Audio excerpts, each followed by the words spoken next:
So a very warm welcome to you all this afternoon, colleagues, family members and friends who have joined us today in person and online to celebrate the Inaugural Professorial Lecture of Professor Emily Henderson. My name is James Burford. I'm the Deputy Director of the Doctoral Education and Academia Research Centre, which I co-direct with Professor Henderson, and I'm here to welcome you to our event today. It's my privilege to provide an introduction to Professor Henderson's lecture this afternoon. Emily's requested that I don't speak at length about her biography or give a long account of her many impressive career achievements, as some of these will also be the feature of her own reflections. So instead, I'd like to share what stands out to me as a distinctive feature of Professor Henderson's academic practice as a leader in our institution and in the field of higher education studies.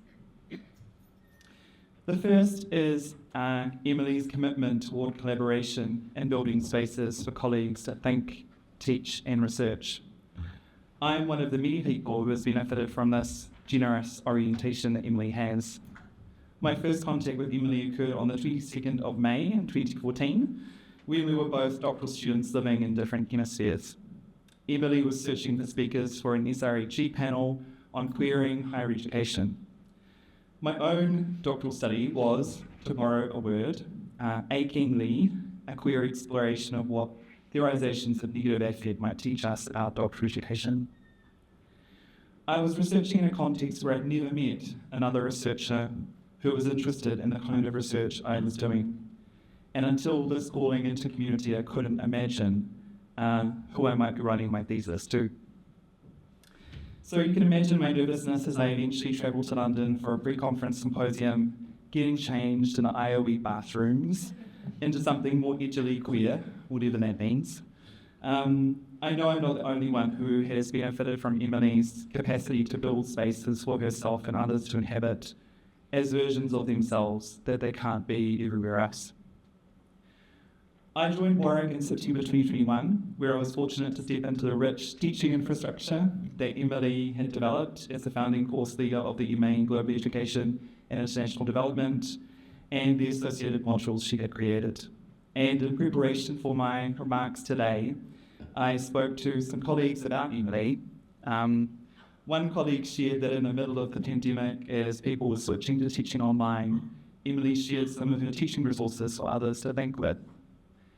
And that colleague described the love and the care that Emily has for teaching, which reverberated through those resources that she shared. A further distinctive feature is Professor Henderson's commitment to mentoring and her capability as a mentor, which has been recognised with a Warwick Doctoral Supervision Award. And in advance of today's talk, I asked Emily's current and past doctoral students and postdocs to share one word that would describe Emily as a supervisor and mentor. And here's what they had to say. Emily is generous, unconventional, and inspiring. That one came up twice. She is compassionate, steadfast, and thoughtful. She is a fine-tuner and a safety net. She's brilliant, energetic, and I like this one, punctual. That's not even true. Emily is thorough, warm, incredibly constructive, and makes sure even the placement of your comments are up to scratch. As a co-supervisor, I see Emily in all of these descriptions and more besides. Emily is a feminist academic, engaged in the work of living out the ethical principles she professes. Professor Henderson's contribution to the research field of higher education, and in particular her work on doctoral education in the academic profession, is remarkable for both its depth and originality. A characteristic Emily manoeuvre is to get at the academic profession from oblique angles, looking at zones of academic practice that so often get backgrounded or blend in. And Emily has now brought her energy and leadership to co-founding the Doctoral Education and Academia Research Centre with me as a substantive university research centre at the University of Warwick. The DEAR Centre was founded in October 2023 with the support of many colleagues in this room and beyond. And The centre comprises a collective of researchers from diverse disciplinary backgrounds who conduct research on the core topics of doctoral education and academia, and this is the first event in a new Year's celebration series which marks occasions of significance for the centre's work. So we want to thank all of those who have supported us in getting the centre off the ground, including the IAS, Enhancing Research Culture Fund, National Centre for Research Culture, and the Education Studies Department. Emily's talk today is about being achingly academic, where ACE offers a location to know from. To me, it might say something about affective dissonance or refusing to feel what you're supposed to. It's about the effective labour of sticking with it, what it takes to keep on desiring and imagining. There's effective knowledge in the ache. It calls us to notice and perhaps reframe how we live. What can we learn from it? How might we experiment and do things differently? All good material for an inaugural lecture for a prof who researches our profession. Customary for the inaugural format, there will be any questions at the end of the talk today, but Emily would love to hear from you at the reception that will follow. So now I invite us all to listen to Emily's lecture titled Achingly Academic, Critiquing, Demystifying, and Hopefully Transforming the Academic Profession. Please join me in welcoming Professor Emily Henderson to give her inaugural lecture. Why are we doing this? What is the point of this? Why is this done in this way? Leave me alone. Leave me in peace. Hush. The loud gut expressions and silent voices of academics when faced with provocations that unsettle received norms of the profession. The squeaking and grinding of the edges of the concept of academic when it is rattled, tugged, and buffeted. The sweaty hands and tingly legs of realizing that a norm is playing out right there, putting us all in our places as it is taken up and passed gingerly around in an eloquent party game. Put in our places, places that feel like a comfortable lair to some, places that feel like no place to others. Watching academics play along with a pre-written script, all complicit in the play, no one airing the meta-level strands of unspoken tradition that are stretching into the distance, as far back into the past as they unfurl into the future. Needing to say, what the actual fuck? Saying something between what the actual fuck and is there any scope to do this differently? Is it too late to change tack? And what the actual fuck, still making its way into the tone of voice, the flashing eye, and meeting a polite dance of, oh yes, that is something to think about. That person knowing the comfortable lair awaits the close of the meeting and the departure of this uncomfortable interruption. The ache of the academic gut, somewhere in the inextricable embodiment of mind and frame, when things seem to feel too right and therefore don't feel right. The abject moment of acknowledging the rumbling of the aching gut and this being on show to all concerned. Those whose cheeks are somehow never flushed, who somehow always speak in the same tone and seem frankly completely unmoved by it all. This profession we're all slotting into, with centuries of slotting, still never loosening up the contours of that slot for all bodies to fit into. Writing and writing because there's nothing else to do with the ache. Academic is. This is a definitional statement. How many times can this be uttered and the terms of the concept remain the same, fixed into place? To what extent are academics attached to the concept of academic remaining static, unmoved? The power of the illusion of a fixed concept. Definitional politics, keeping concepts in their place. Alternatively, unsettling the boundaries of concepts and seeing if something might happen to displace them. Here today, and yet through years past and to come, setting out definitional politics of academia through word and body combined, a conceptual performative, Achingly, academic. Academia is one of those professions where common cultural representations of the profession circulate, but they are often based on misunderstandings or present a particular side of the profession, often not a very complimentary side. Academics are always popping up on TV and in novels, in documentaries and on the news. Anyone who's studied at a university or been in some way connected with a higher education student has some perceptions of the profession. Anyone who has cleaned university buildings or served coffee at conferences has their own perceptions of what academics are like and what they do. Often these perceptions are filed away into a set of assumptions that may not be consciously organized into a sort of professional profile, but they are there, ready to leap out in a casual encounter with an academic or in response to an academic doing something controversial in the limelight of media representations. What's your concept of the academic profession? Is this it? Exploring representations of academics and conferences in novels and other narrative fiction with Pauline Reynolds, we found that academics are often depicted as most unsavory characters, with the profession appearing as hierarchical, normative, decadent, and conflict-prone. In our research on fictional representations of conferences, we were thinking about how exposure to cultural texts about academics shapes the public imaginary of academia. We explored how gendered traditions play out in fictional texts, showing men at their worst and women constructed as servile and/or sexualized and/or working themselves to the bone to fruitlessly challenge men for the podium, and what consuming these representations as readers or viewers might do to ideas of the profession as hostile or welcoming.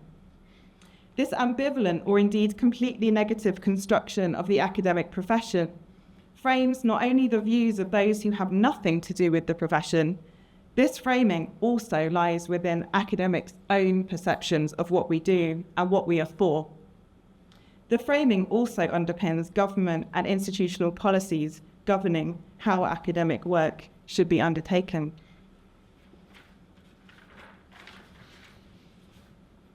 Academia is a profession that I love, and I'm willing to defend against all kinds of hostile forces, even while I straddle the ambivalence of attachment and disidentification with the profession myself.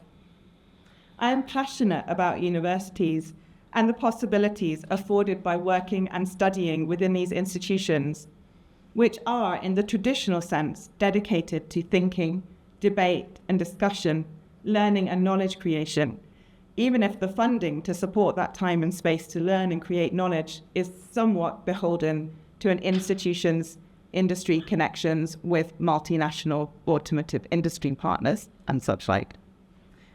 From a personal perspective, academia is a profession that, to the greatest extent possible in the world of work, accommodates me as I am. What I present here is a sort of alternative promotion application to the position of professor, that which was written into the margins of that application and was therefore written out of that academic promotion portfolio. The promotion application gave one version of me as an academic. Today I want to take back something from that subjectifying process and present something to a closer to an honest and multifaceted version of me, Emily, Professor Emily F. Henderson. The majority of my research to date has focused on the academic profession in one way or another. I can't seem to stop myself from ethnographically inhabiting all of the situations I find myself in as an academic.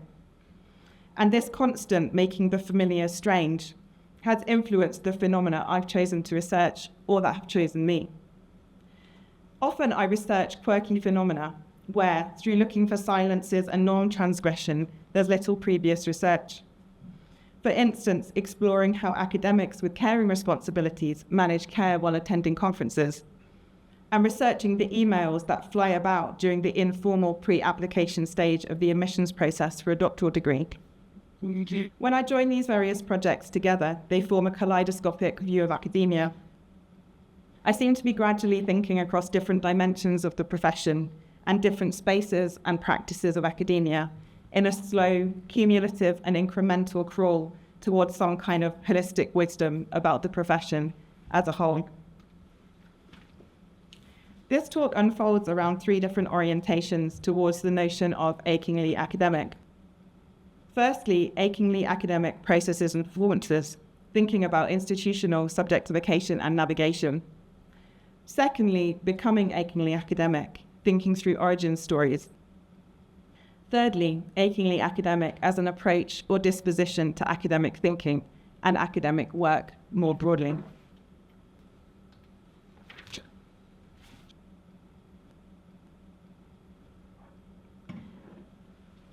An inaugural professorial lecture is an occasion where an academic celebrates their promotion to the status of professor, and usually this takes the form of a public talk where the academic presents their work, that which they're best known for, repackaged for a semi-generalist audience.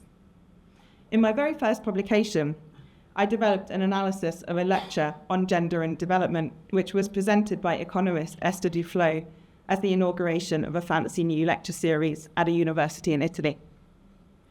A lecture depends on the speaker slotting into their place as expert, and the audience slotting into their place to receive, and the whole affair is one big slotting exercise. In my paper, I discussed that the inaugural lecture was an invitation to the lecturer to wield sophisticated subtexts of the performance of expertise and authority, where the form of the lecture itself creates an atmosphere where the audience member is not expected to question the subtext. This talk today, then, is communicating several, admittedly not very subtexts, about defining and enacting ideas about the academic profession. Rereading that paper and now standing here, the importance of events like this with speakers like me hit home. Back then, I wrote, "This is a two-way process of becoming, where Duflo becomes the keynote speaker and so opens up the possibility for the keynote speaker to become other young women." The promotion process to professor varies across country contexts and across institutions within countries. The process I followed took about a year. The process started with declaring my intention to apply within my department sometime around June, July 23. I then had to complete substantial paperwork. I also had to locate 8 academic referees. These referees had to be leaders in their field, including international academics, and with little or no overlap with the 6 referees used for the previous promotion to reader, academics with whom I had not closely collaborated, but who would be prepared to review my substantial promotion application, unpaid, at the behest of the university. My department reviewed the application and gave me comments to work on. The application then went forward to the university committee. I knew from the promotions calendar when the committee had met and made the decision, but I only finally heard in July 2024. By the time I received the news of my successful promotion, I was so exhausted by the waiting period that I felt almost nothing, even though this title of professor that I can put before my name is seen as the ultimate achievement in academia. Why am I setting all this out? One motivation is to dispel the still common illusion, all too present in cultural representations of the kind discussed above, that being an academic is a cushy job that involves sitting around reading books and being rewarded with a fancy title and a job for life. There is no job for life in the UK. The tenure system was disbanded many years ago, and becoming a professor involves making a strong, multifaceted, and yet coherent case for being a successful academic, across several areas of work, including teaching, research, leadership, impact, engagement, and collegiality. It is not easy to prove a high level of frenetic and recognizable engagement with and success in all these areas of work. And as a result, many academics never go for this final promotion, and many who go for it are knocked back and do not try again. The other reason for me explaining the process is also to explain why I'm here, giving this inaugural lecture. While some universities host inaugural lectures as a matter of course, and they are sponsored by the institution and set out as fancy affairs, this tradition is not one that Warwick upholds centrally. Neither is it a tradition in my department. And the last time I tried to suggest it for a previous colleague's promotion, the idea predictably became embroiled in the fuzzy thinking around some kind of big ideas event in the department, and ultimately nothing happened. I tried to bring in this tradition, having attended two of my friends' inaugural professorial lectures, Hannah and Kashi, where they had restarted the tradition in the sociology department at Warwick. Attending these lectures felt so important on each occasion, in seeing awesome feminist academics stand at the front of formidable lecture theatres and take up space and generously lay out key ideas from their work. I feel ambivalent about university rituals and traditions. Marching about in monastic gowns and echoing the Western Christian masculine roots of academia does not sit comfortably with me. And yet, showing that the faces of academia have, to some extent, changed, and that others can wear these fancy gowns and stand at the front of auditoriums also seems like an important performance to participate in.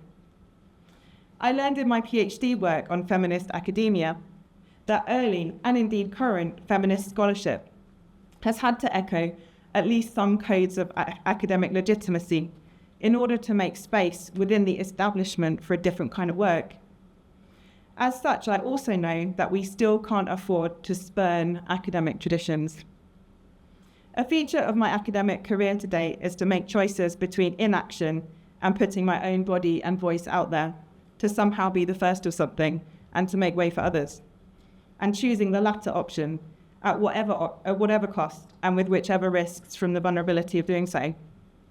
Here I am again, having talked back to the voices in my head about how it may come across as arrogant that I decided to host my own inaugural lecture within my own research centre in order to stand up here and try to enact a version of being a professor that I believe in.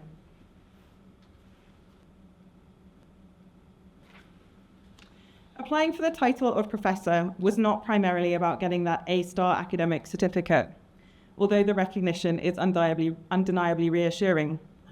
It was about gaining the position within the profession that would, due to enduring hierarchies, give me the access to seniority that would then give me more leverage to do the things I want to do, including opening up more opportunities for others. Working with ideas about academics as change agents, drawn from Grace Idahosa's research on South African academics' ideas about their contributions to social transformation in post-apartheid society, Ahmad Akkad and I wrote a paper about Syrian academics as change agents in a conflict-affected society. Thinking through the ways in which institutional and societal conditions, mixed with our identities and dispositions, shape the possibilities for academics to serve as change agents has given me language I needed to frame my own ideas about my potential contribution as an academic. Academics can challenge the status quo and bring about change, but importantly, they also need the conditions to do so. As a relatively young but very impatient academic, I have been characterized as precocious and put in my place, particularly in moments where I have spoken out about the ways in which, for instance, doctoral students may be discussed as second-class citizens of the university, or where I have questioned how that which is seen as organic or natural is in another view perpetuating inequality in an insidious manner. I've analysed this putting in my place to myself and others, helped by Louise Morley's work, as a gendered experience, where a straight-talking, unashamedly ambitious, visibly queer woman does not always go down very well in institutional settings. Others may put me in my place. I see my place as taking up a place alongside other voices and changing the terms of the place. This is the foundation of my conception of myself as change agent. It was beginning to feel necessary to attain the title of professor in order to do the things I needed to do. So that's what I did, and it was indeed quite hard. And that's why I'm here now, talking about all this as a weaving together as the findings from my academic work and my ongoing ethnographic observations of participating in the academic profession. And also because my colleague, Abdullah Shaheen, when I encountered him in the corridor, kept asking, "What do you profess?" And I thought this was a good question. In l'Université sans condition, Derrida states that la déclaration de qui professe est une déclaration performative en quelque sorte. Faire profession de, c'est déclarer hautement ce qu'on est, ce qu'on croit, ce qu'on veut être, en demandant à l'autre de croire à cette déclaration sur parole. This statement taps into what I've already laid out as a conceptual performative.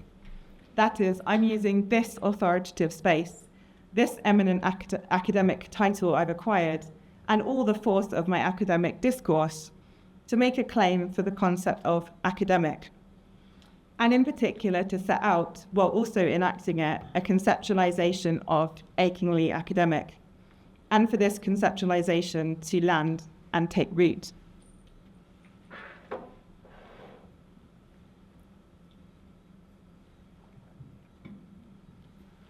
Well, the first orientation to Achingly academic focused on institutional structures and processes.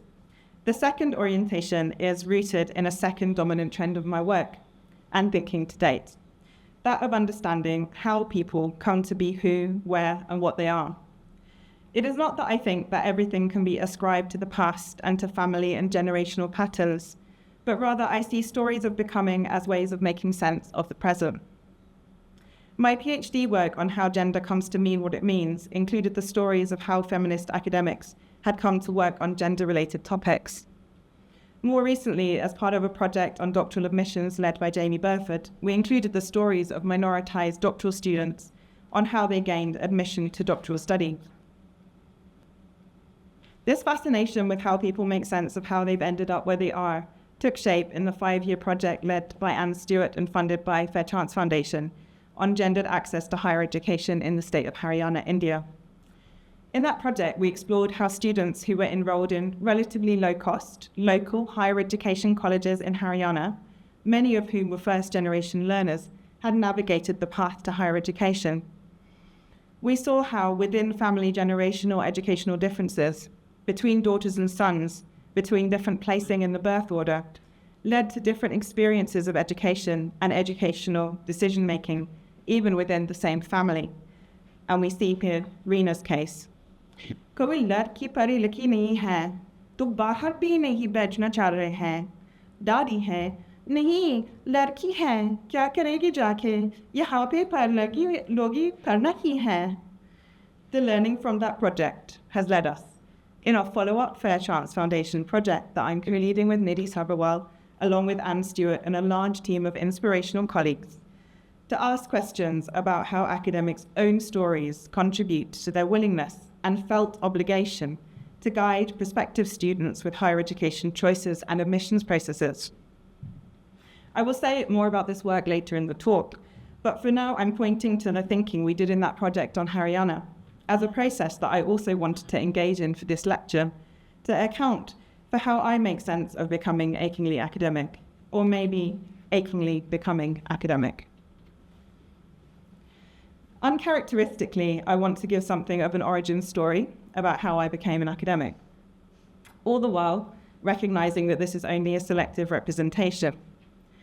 I, like many academics, although most don't talk about it, which is part of the problem of hidden social reproduction in universities, am the daughter of an academic. I grew up around a classics academic, that is, a specialist in Latin literature, at King's College, Cambridge University. My playground during the school holidays was quite iconic. I had college lunch sitting in my high chair, presumably doing embarrassing small child things along with famous Cambridge academics, and thought of them as silly, monologue-prone, pompous old men. Their laughter would ring out across the hall as they boasted about their children's achievements and competed for the airwaves on their recent academic travel exploits.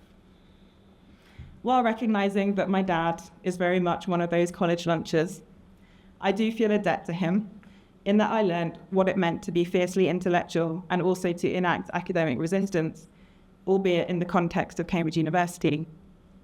I heard all about how classics was introducing new degree courses that enabled students who'd not been able to access Latin or Greek training at school to still study classics at Cambridge. I saw gay rights student campaigners at the front entrance on King's Parade, and Dad and I both accepted to wear the stickers they gave us. I heard Dad coming home from work where he'd got into trouble for not wearing his academic gown to a meeting, and fusty academics had noted in the meeting that not all committee members were correctly dressed. The same shit, different day t-shirt was, I suspect, not a favourite. I also saw Dad's work, which often blended poststructuralist theory with music lyrics and was known as hip but incomprehensible, grow a cult following, but again and again get knocked for being too radical. It seemed to me that being an academic was a strange business, staying up all night and eating all the biscuits to write something that was apparently both essential and optional. But that environment was also home to me, the crammed bookshelves, loud music on a vinyl record player, the desk jiggling from furious one-finger typing. At the same time, I felt quite a lot of scorn for this version of the academic profession, and this increased with time. A good portion of this was served up by my mum. Mum worked around the edges of academia, in Heifer's, the major academic bookshop in Cambridge, and in the university pensions office. She saw a lot of academics treat non-academics like dirt, and also saw them being incompetent, often in the same moment. Narratives of higher education access were present in my upbringing, which marked me in particular ways. My mum came from a background where she had fought for her education among transnational and financial upheaval in her family, and she was first in family to attempt higher education. In fact, both of my parents were first-generation higher education students. Though on my dad's side, his father had only been prevented from going to university by the Second World War, and my dad's older sister had already gained entry to Oxford ahead of him. As such, university access was closer to my dad's purview than my mum's. My parents fell on different sides of the grammar school and secondary modern divide that reigned in England when they were growing up. Dad gained access to a grammar school, which set him up for Oxford entry. My mum failed the 11-plus exam as she had been uprooted from the US in another of her father's sudden crisis moves, and her US education had not prepared her for the exam. She was enrolled in a secondary modern school where university was not on the menu, and her older sister followed the route of taking up secretarial training. Dad went to Oxford to study classics. Mum went to Sussex, at that time a very new and radical university, to study English. They had very different experiences of applying for higher education and then of studying at university. I'm saying all this because higher education choices matter, and inherited higher education experiences also matter. Last year, I was invited by Nidhi Sabharwal to deliver a session for a faculty development program for new academics entering academia in India through my ongoing association with NIPA, the National Institute for Educational Planning and Administration in Delhi. As part of this session, I asked the faculty members enrolled on the course how and why they'd entered the profession. I recall one participant had been caught up in an early marriage, and it was then her husband who opened up the opportunities for her to study. Another participant discussed that he'd wanted to be all kinds of things. I recall at least 2 sports entering the narrative and also the legal profession. Having not succeeded in all these options, he had settled for an academic career. Preparing this talk, I was thinking about what it means to admit that becoming an academic was not my initial preference. Is there something almost shameful in this, given the association with vocation that accompanies the concept of an academic? I was lined up for a fully funded master's scholarship at Oxford, following on from my undergraduate course. And I think I probably would have been shepherded into a PhD from there if I hadn't gone through a year where I realised that I didn't actually know how to revise, and almost the whole undergraduate degree was based on final fourth-year exams. Discovered that I wasn't the same person coming back from a year abroad in France, and rediscovering my queerness and falling madly in love during the final exam season and spending a lot of time in flower meadows.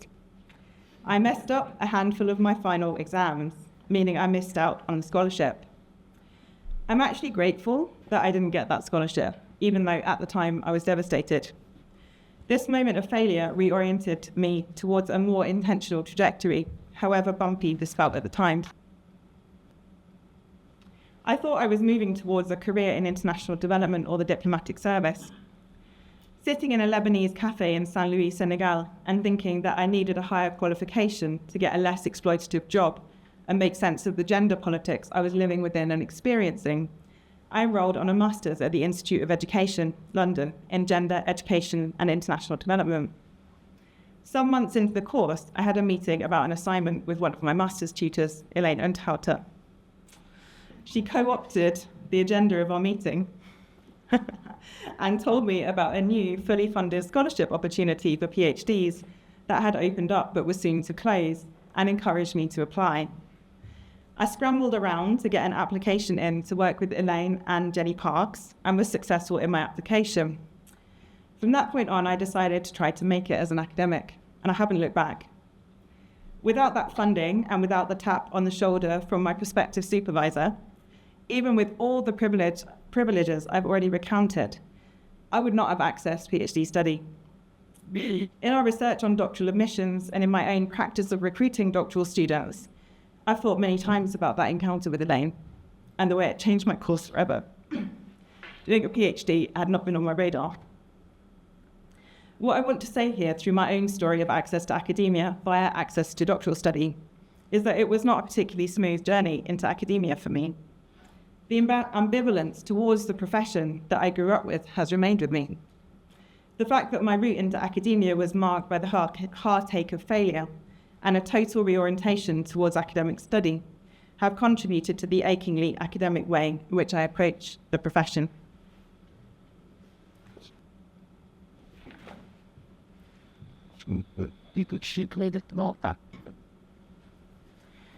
This third and last orientation towards the notion of Achingly academic is about what an Achingly academic approach to thinking and work might look like. Most, if not all, of the research and writing I've engaged with has stemmed from an ache, in one way or another. In this section of the talk, I present some of the most significant aches that comprise my research trajectory. During my master's in gender, education, and international development, I started to ask myself questions about what we meant by gender. Gender was the name of the master's I was studying, the specialism I was developing, the concept we were turning this way and that to name the topics and issues we're all interested in. And yet, the more we repeated the term, the more I started to ask, what does it mean? If it is a signifier, then what exactly does it signify? We were talking about gender equality, gender and development, gender and sensitization. The more we talked as if gender was the one thing we all understood, the more I became suspicious that we were not all talking about the same thing, and that maybe gender was the one thing that none of us understood. The fact that we were using the concept to name so many different things alerted me to the conceptual elasticity and malleability of gender. This elasticity also seemed to be accompanied by people's deep and fierce attachments to specific meanings of gender. How could it be simultaneously so malleable and yet so fixed? Asking these questions was not just a moment of intellectual rumination. As I started to actively follow around the concept of gender in academic discourse, the more I saw that certain meanings of gender were essential to people in order for them to maintain their sense of safety and security within themselves. Possessiveness over gender can happen in all sorts of ways.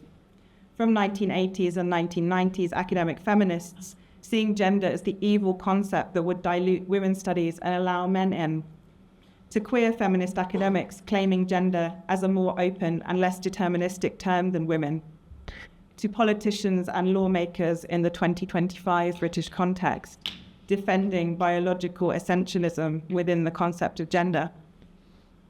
One of the issues with gender is that everyone has gender, so it is in some way a lived experience expert in gender.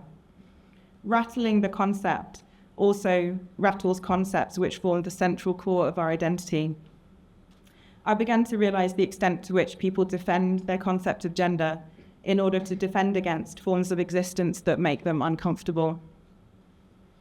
My first book, Gender Pedagogy, explored how students enrolled on a gender and development module were making sense of gender.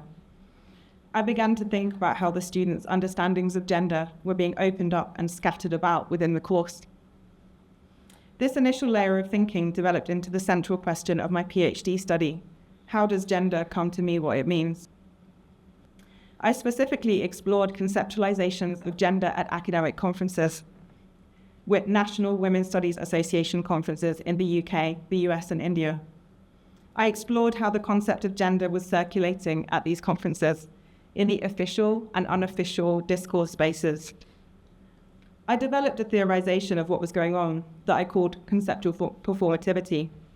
I watched how delegates across these conferences were making claims for particular definitions of gender and how these claims succeeded and failed, seeing these definitional claims play out against different transcultural and fragmented contextual conditions. I was a living ache during this disorientating conceptual journey, seeing more and more the concepts we live by are also those which can remove our conditions of existence at any time. While my doctoral study focused on gender and conferences, I was really researching something much bigger. That is how the core concepts we use to frame the foundations of academic work, and indeed everyday life, are made to mean in ways that often lie outside our control, and which may at any time be further solidified or thrown up in the air all over again. I translated this work into a book based on my PhD study, and also a knowledge project that was intended for a more useful purpose, the co-edited book Starting with Gender. It runs through many of the key concepts that I used in gender research and asks what it means to start research on gender and higher education by thinking through the definitional politics of the concepts we're deploying, rather than starting with undefined notions. Ultimately, this initial thinking on conceptual performativity and definitional politics is threaded through all my work, including this talk today, where I'm trying to make academic mean something and holding it in tension with the addition of Achingly. I mentioned that my PhD work focused on academic conferences as the sites of my research. I initially became fascinated by conferences when I attended a very specific conference at a very early stage of my PhD. The Psychosocial Studies Network Conference was being hosted by the Institute of Education. I attended the conference and presented on some of my work there. Most importantly, in the afternoon of both days of the conference, one of the parallel options was to participate in a large group session, facilitated by an expert in this approach. I decided to give it a go. It turned out to be a room with several chairs laid out in a wide spiral formation, with the facilitator in the middle loops of the spiral, and the session had no set content. The session was open to participants saying whatever they felt like saying, and indeed not saying anything.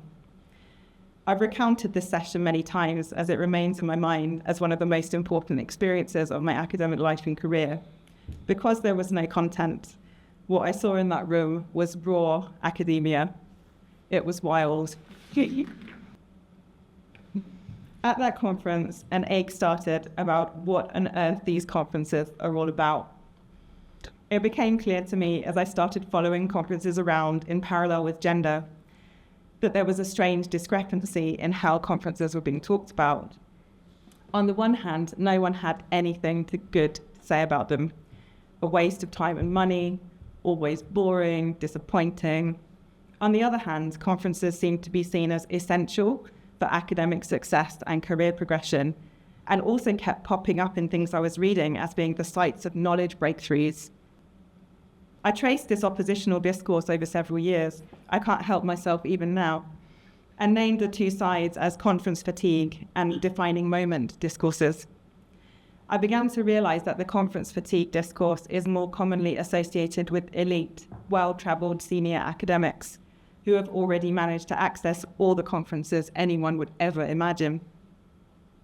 My PhD research opened my eyes to the twists and turns of conferences, and issues of access to and participation in conferences appeared as an area worthy of further exploration. Being able to travel away from home and ensure that various caring responsibilities were attended to seemed to be a significant challenge for many conference delegates. Resulting from this, my first project after my PhD, along with Raymond Tal and Julie Monsuy, was called In Two Places at Once, and explored how academics managed getting away for a conference and also how they managed care while they were away.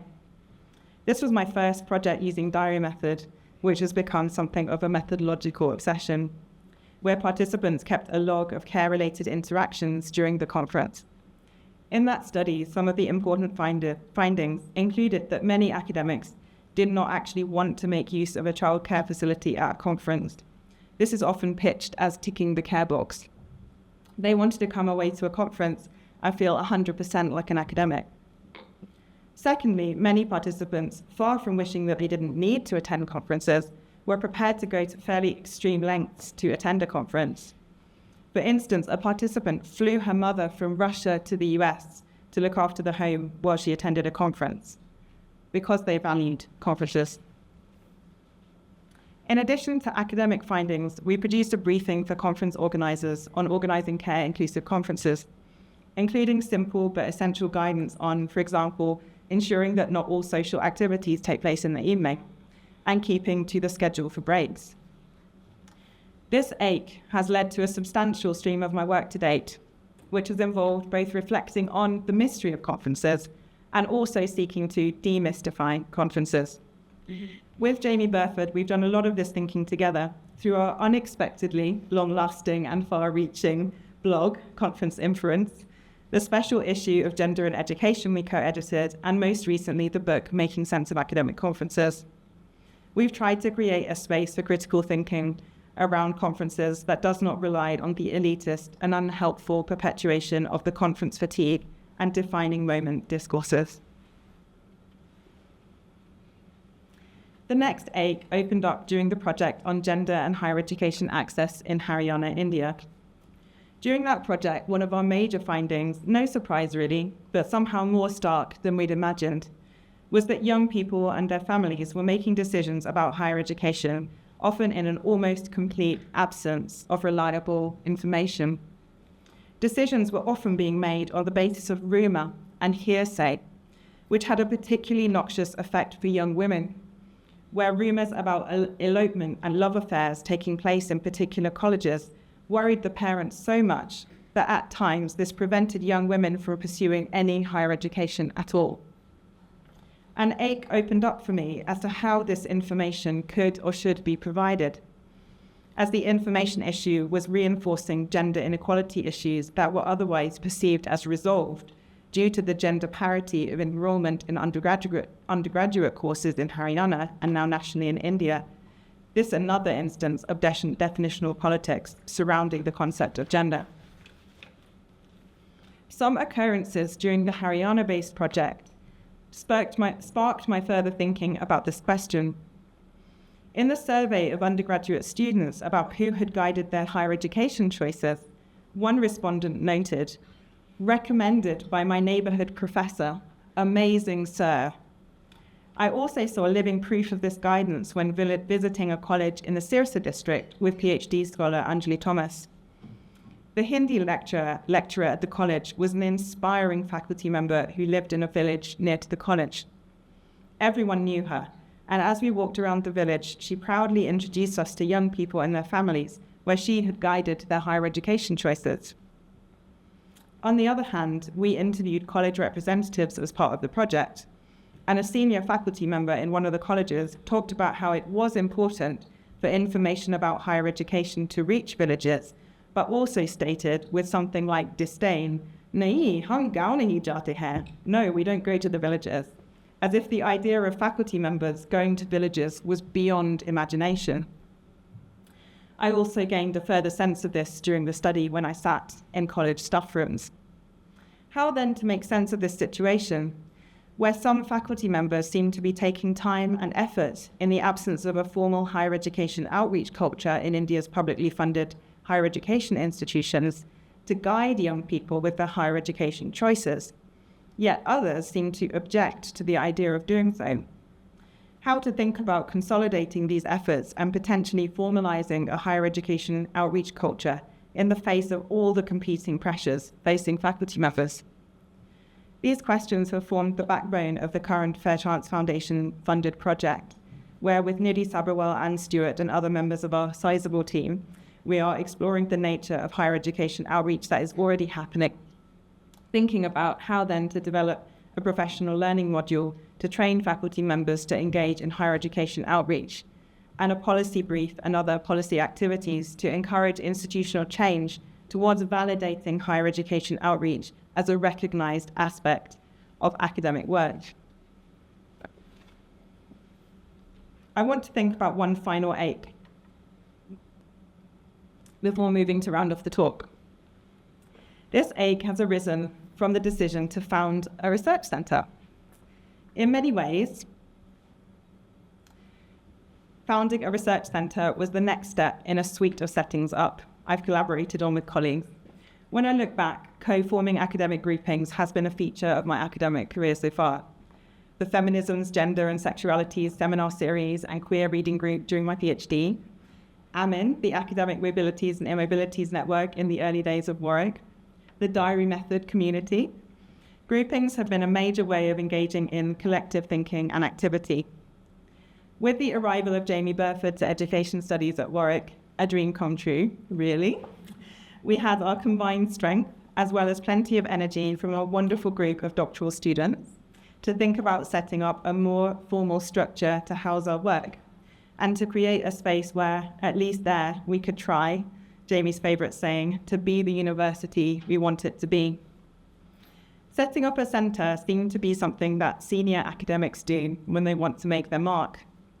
I'd been on the edges of some centres being set up, and rather like conferences, I'd picked up on a sense of mystery about what they are, what they do, and how they come to be. Somehow, Jamie and I decided that this is what we tried to do, even though we didn't feel very senior, and we didn't really know what it meant. The ache began when we started the process of setting up our centre.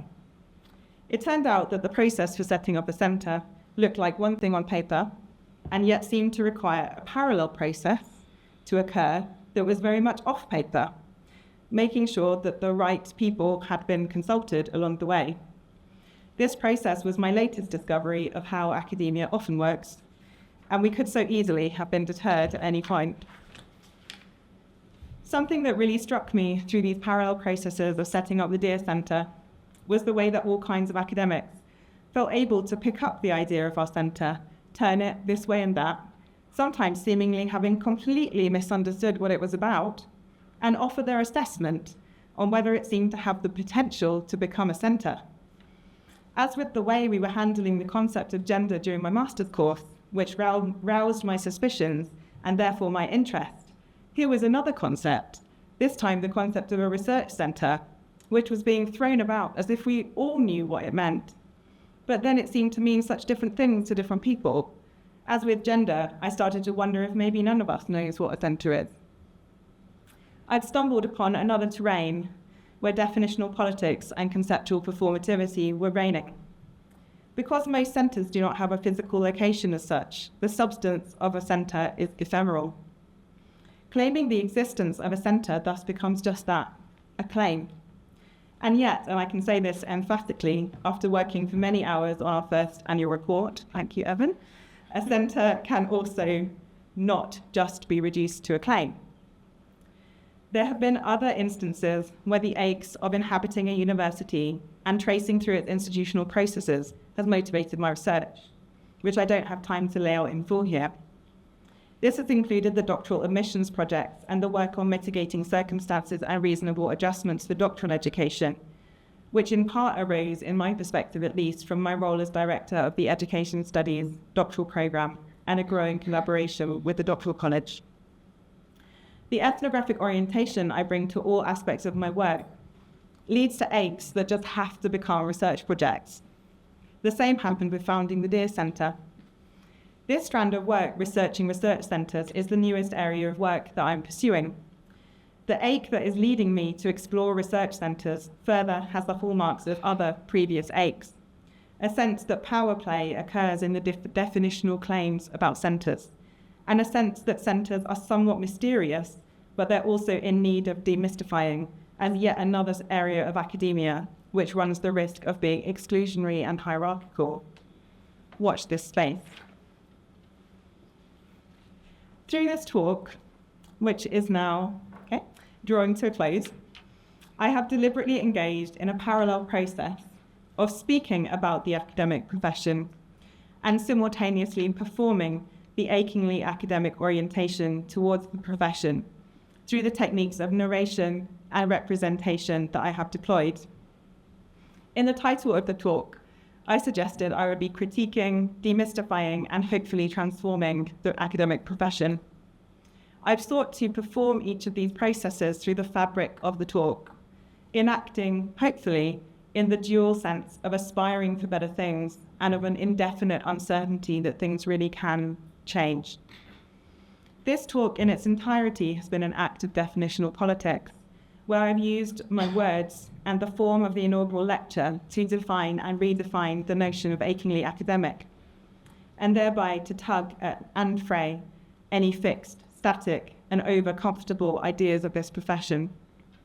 For me at least, and many of those close to me, the ache is the force that compels us to act, to keep trying, to continue to tread the thin line between disidentification and attachment. Achingly academic, then, may, for many of us, be the condition of being in this profession at all. Throughout this talk, I've expressed the role that many people have played in shaping my ideas and helping me to craft my idea of being an academic. I cannot end without recognising the invaluable support and stimulation in getting me here from Elaine Unterhalter and Jenny Parks, colleagues in education studies and at the University of the Free State in South Africa, Anne Stewart, Paul Warmington, Sarah Dahl, Lily Soberwell, Jamie Burford, the PhD students I've had the privilege of working with, my Deer Centre colleagues and the Fair Chance Foundation. There are also many names I haven't had the chance to mention. I would like to thank everyone who has put me in my place or who's made a place for me, all of which experiences have made me who I am as an academic. I also want to say that I've had a lot of fun. One person I must explicitly mention is my partner, Holly Henderson. Layered through this talk is the thinking I've done with Holly, whom I met at the Institute of Education during my master's, when I was trying to set up some queer activism there, and who's been with me through all sorts of times, from sitting with me as I ate a whole bag of mint humbugs on the day I was waiting for the results of my PhD scholarship application, to sitting with me in a very slow steam train ride in Wales, trying to get me to absorb the news of my promotion. This talk is named for her, in that she helped to cut a wodge of words from my first book, Gender Pedagogy, where the publisher had a strict upper limit for that book format. One of the words that was axed by her ruthless cutting approach was the word achingly, and I've been waiting ever since to put it back in. More seriously, I sometimes take it for granted and then poke myself that I have a person at home who has such strong integrity, intellect, and belief in the power of education, from whom I learn every day, and who seems willing to think with me in all of my academic pursuits, no matter how many aches they bring about. On a final note, I hope this talk has provoked some people and maybe inspired others. This has been my attempt to show something of the margins of my academic self, an alternative promotion application. Now that I have come up for air today, I'm going to get on with developing that holistic wisdom of the academic profession that I was talking about in the first section of the talk. Thank you to all of you who've attended online.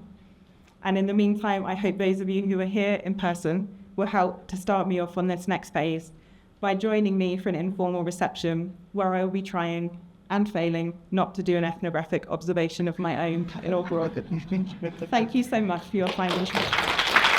Thank you.